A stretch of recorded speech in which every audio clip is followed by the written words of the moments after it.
주님께서 여러분과 함께 요한이 전한 거룩한 복음입니다. 주님의 말씀입니다. 보소서 성경님.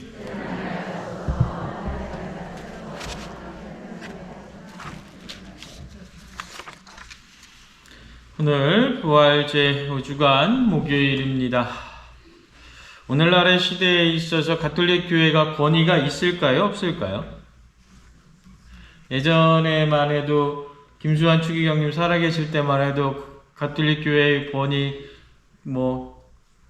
대단했었던 것 같은데 요즘은 있나요? 없나요? 있어요. 휴. 선뜻 대답 못하시는 거 보니까 권위가 많이 떨어지기는 한 것 같습니다. 왜 떨어졌을까요? 주교님들이 똑바로 못해서? 신부님들이 똑바로 못해서? 권위, 가톨릭 교회, 가톨릭 교회일 뿐만 아니라 모든 종교 안에서의 권위는 어떻게 해서 이루어지는 걸까요? 예수님이 2000년 전이나 지금이나 변하신 게 없는데, 예수님은. 그렇죠? 교회의 가르침도 변화된 거 없어요. 그러면 변화된 건 뭡니까? 그 안에 있는 우리들이 변화된 거. 과거에 있어서 교회가 권위가 있을 수 있었던 가장 큰 이유는 무엇이었을까? 세상 안에 권위를 가지고 있었던 사람이 예수 그리스도의 권위에 복종했기 때문에 권위가 있을 수 있었던 거예요. 그런데 오늘날에는 어떻게? 그 안에 있는 사람들이 서로 간에 예수님의 권위에 복종한다기보다는 예수님의 말씀이 지금의 내 삶에 이득이 되면 좋은 거, 이득이 안 되면 쓸모없는 거, 이렇게 되어버렸다라는 거예요. 그 안에서 결국에 권위가 없어졌다라는 거예요. 여러분들 교회의 역사를 통해서 보면 이런 형태의 부분이 등장하는 순간에 교회는 엄청난 혼란기에 빠집니다. 여러분들 오늘 아타나시오 성인 축일이잖아요. 그렇죠? 아타나시오 혹시 있습니까? 아타나시오 성인이 어떤 성인이냐면 여러분들 당대에 있어서 교회의 가장 큰 이단이라고 하면 아리우스파가 있어요. 이 아리우스파가 여러분들 1000년도 훨씬 1500년 전에 있었던 일들이었지만 지금까지도 그 영향을 미치고 있는 이단 중에 하나예요. 쉽게 이야기하면 이거 뭐냐면 우리는 성부, 성자, 성령의 완전한 하느님을 믿죠? 그렇죠? 네. 그런데 아리우스가 이야기하는 건 그거 아니에요. 예수님이 뛰어나긴 뛰어난데 하느님보다는 좀 못한 존재예요. 좀 아니요. 이렇게 가르친 거예요. 네. 그러니까 인간적으로 이성적으로 생각한다라고 혼자 잘난 척 하던 사람들이 여기에 동조하기 시작해요. 그러면서 정치적인 부분들이 이 안으로 들어오기 시작해요. 그러면서 여러 사람들이 말 그대로 그동안 우리는 어떤 믿음을 고백합니까? 우리의 신앙의 선조들이 고백했었던 그 신앙에 우리도 함께 고백하는 거잖아요. 그렇죠? 그게 아니라 스스로 나름대로의 생각하고 이것이 옳다라고 잘난 척 하던 놈들이 말 그대로 1500년 전, 1600년 전, 1700년 전 나타나서 그것을 이야기했을 때 동조하기 시작하는 거예요. 그 결과가 어떻게 됐냐면 이 이단이 발생을 한 거예요. 그것에 대해서 가장 큰 정통적인 신앙을 주장하셨던 분이 이 아타나시우스 주교. 쉽게 생각해보면 단순히 어려운 교리 논쟁 이런 거 다 떠나서 우리가 이제껏 배워왔었던 신앙 안에서의 어떤 그 부분들, 예수님 안에서의 어떤 그 부분들에 대해서, 그것을 가르치고 있는 교회의 부분들에 대해서 내 전 존재를 걸어서 함께 해야 되는데 그것이 아니라 자꾸 내가 가지고 있는 생각이나 내가 가지고 있는 행동 양식이나 이런 것들이 앞서서 나가기 시작할 때 교회 안에서의 권위, 교회 안에서의 것들은 무너지기 시작한다라는 거죠. 오늘날에 있어서는 이단보다도 더 큰 게 무엇일까요, 여러분들? 물신주의일 겁니다. 늘상적으로 어떻게 보면은 내가 쉽게 판단 내리고 있는 가장 중요한 부분들. 예전에 우리 여기 어르신들 많이 계시니까 성당 많이 없었을 때 막 5km, 6km씩 걸어가가지고 미사 드리는 거 일도 아니었잖아요. 그렇죠? 그리고 막 성탄 미사 하면 막 그 눈 오는데 막 꼭 신부님들 12시에 미사하고, 예. 그럼 거기서 갔다가 떡국 한 그릇 얻어먹고 신자들끼리 노래 부르면서 돌아오고 그랬었잖아요. 그렇죠? 안 그랬어요? 여기?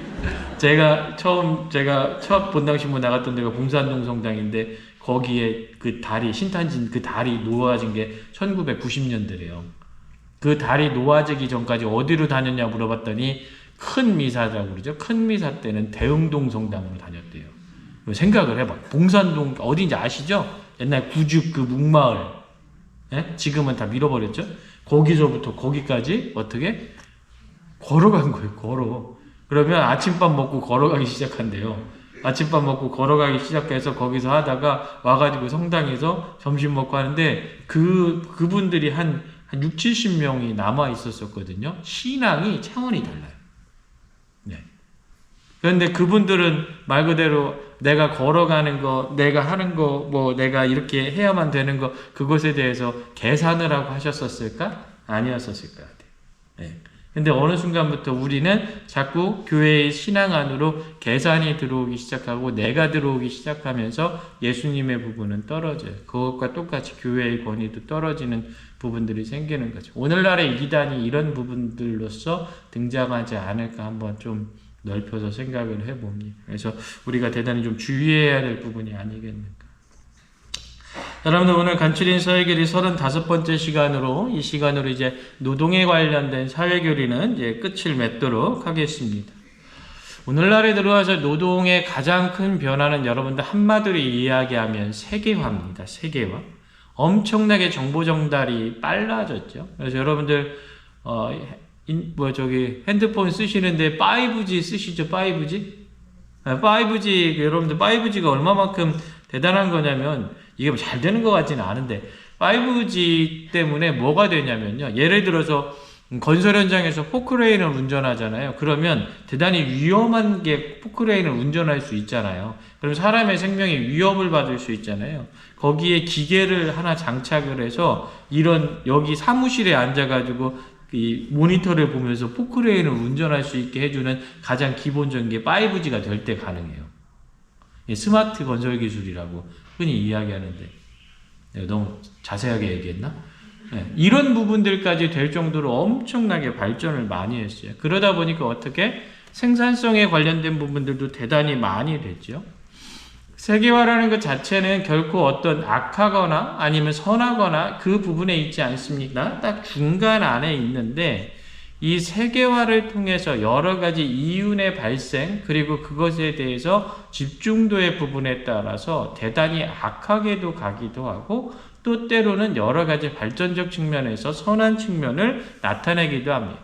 그래서 교회는 이 세계화의 부분에 대해서 보호책과 최소한의 기본권 그리고 재화의 공평적 분배는 반드시 이루어져야 된다라고 이야기를 합니다.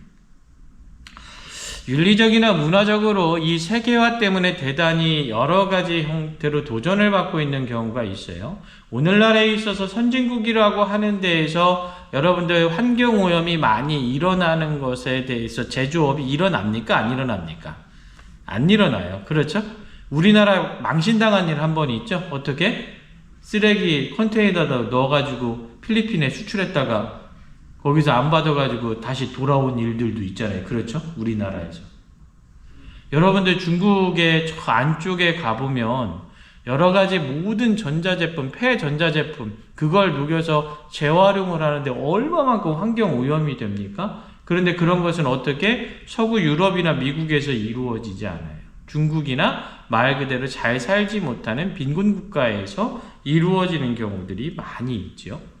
이런 것들을 통해서 결국에는 재화의 부분들이 한쪽으로 편중되고 그 나머지 재화를 얻기 위해 사람들은 비윤리적인 상황들에 들어가는 경우들이 꽤 있다라는 겁니다. 이것에 대해서 교회는 매우 심각한 우려를 표명합니다. 그리고 어떻게 되냐면 여러분들 이런 세계화가 되다 보니까 여러분들이 쓰시고 있는 아이폰 아이폰은 어느 나라 겁니까? 미국 거죠? 그렇죠? 근데 그게 미국에서 다 생산이 되나요? 안 그래요. 그렇죠? 여러분들 우리가 신고 있는 나이키 운동화 어디서 생산합니까? 우리가 갖고 있는 삼성 갤럭시 폰 다 한국에서 생산하나요? 아니잖아요. 그렇죠? 전 세계에서 생산을 하고 있어요. 그러다 보니까 어떻게? 말 그대로 더 싼 임금, 더 싼 노동력을 찾아서 쉽게 그것이 세계 곳곳으로 퍼져나간다. 그러면 여기에서 임금을 받고 있었던 노동자들은 그 지위가 안정적입니까? 불안정합니까? 불안정하죠. 그렇죠? 그러고 말미암아서 어떻게 여러 가지 어려움들이 생기게 되고 사람들은 여러 가지 불안 요소에 파묻히게 된다라는 거죠. 또 어떤 부분들이 있냐면 세계화를 통해서 여러분들 대단히 많이 발전하는 게 제조공업에서 서비스 부분으로 나가요. 여러분들 이 서비스 부분 쉽게 생각하면 여러분들 뭐 생각하시면 되냐면 여러분들 이마트 자주 가세요? 쿠팡을 자주 이용하세요? 이마트를 자주 이용하세요? 그래요? 네. 쿠팡에 하면은 쿠팡에서 여러분들에게 바로바로 배달해 주잖아요. 그렇죠? 그럼 그 배달을 해주고 있는 사람들 혹은 여러 가지 택배나 이런 부분들을 통해서 여러분들에게 무엇을 제공한다고 그래? 배달 서비스를 제공한다고 그러잖아요. 이 서비스 부분이 엄청나게 늘어나는데 실예를 들어서 배달업을 하고 있는 사람들은 고용된 사람일까요? 고용되지 않은 사람일까요? 고용됐어요? 고용 안 됐어요? 표면적으로는 고용되어 있어요. 같은 일을 하고 누군가에게 지시를 받아요. 그러나 그 사람들은 법적 지위로서 보장을 받습니까? 못 받습니다. 왜냐하면 1인 사업자로 분류되어 가지고 말 그대로 그 업무가 분리되어 있는 부분들, 고용인인 것 같은데 고용인이 아닌데, 피고용인 것 같은데 피고용인이 아닌 것, 자영업자인 것 같은데 자영업자도 아닌 부분들의 여러 가지 형태를 통해서 드러나죠. 그러면 제도적으로 여러 가지 미비한 점들, 그 제도를 따라가지 못하니까 말 그대로 그 제도의 미비함으로 인해서 그 노동하는 사람들의 권리가 엄청나게 말 그대로 어떻게 침해받을 수 있는 부분들. 그래서 예전에 그 젊은 택배 노동자가 말 그대로 자기 선배한테 문자 보냈었던 거 기억나시죠? 새벽 3시 반에 들어왔는데 5시에 나가야 된다고. 그렇게 될 수밖에 없는 여러 가지 형태들이 여러 가지 세계와 또 여러 가지 어떤 경제적인 발달로 말미암아서 우리 안에 일어나고 있는 현실들입니다.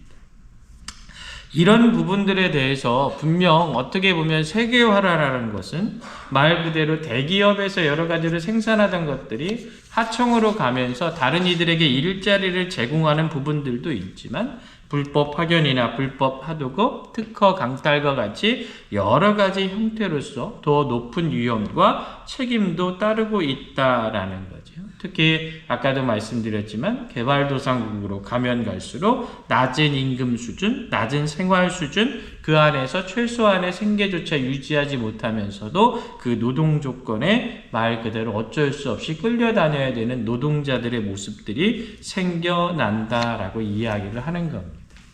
그래서 교회는 늘상적으로 이런 부분들에 대한 경계, 그리고 이런 모든 것들에 대해서 국가 권력은 명확하게 제도적 보완을 해야 된다라고 이야기를 합니다.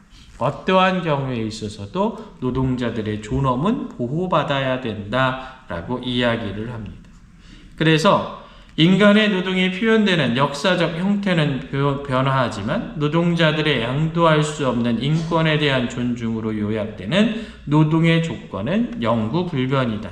이러한 권리가 부인될 위험에 직면하여 노동자들을 결속시키는 상호 의존을 고려하면서 새로운 형태의 연대를 계획해야 된다. 이 연대는 세계화적으로 이루어져야 된다라고 이야기를 합니다.